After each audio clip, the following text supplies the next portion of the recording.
I'm just gonna fill in the little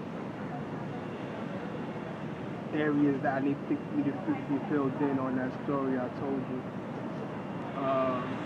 How me and that person that I'm talking about that was close to me actually got into the fallout was because before all that had happened, um, the person that came to my house and earlier I had purchased a truck,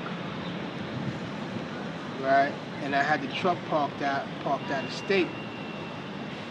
So, but when the person came, he was talking to me, came to visit such and such.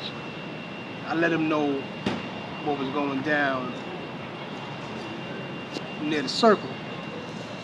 So as I let him know what was going down in the circle, he didn't take heed to my advice. So what ended up happening was he left my house. He had left my house. Now, I'm only telling you what happened on my dimension, because when I really think about it, because I wasn't there physically, anything could have happened, So I'm only going to tell you on the dimension that I see it. So he leaves my house, and I get a call from him in the morning. Mind you, he didn't have no authority to touch my truck. That's out of state. I had an excursion that I paid $10,000 for. It's parked out of state, and he had no permission to actually touch that. Now, because he was close to me, was the only reason why people were actually listening to him, thinking that this is what I wanted to do, which is the bad part about it. So I had told him that this dude that he had called to go meet back up with the truck. So he called me in the morning. He like, now mind you, I just wake up.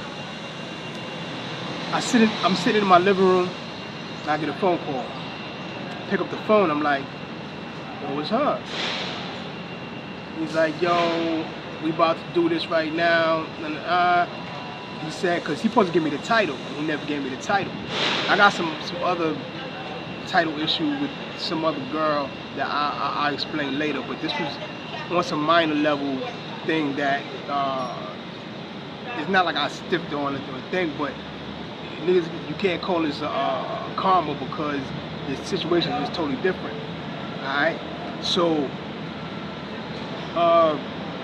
basically he called me up like, yeah, we're gonna do the switch right now. He gonna bring me the title. Now, the thing was that I parked out of town because he was moving kind of weird. I went to the house and it looked like things moved out, this, that, and the third, and I had already bought a $10,000 car for him, and I'm waiting on the title. So I get word that I'm supposed to get locked up next week on like a Thursday or something like that.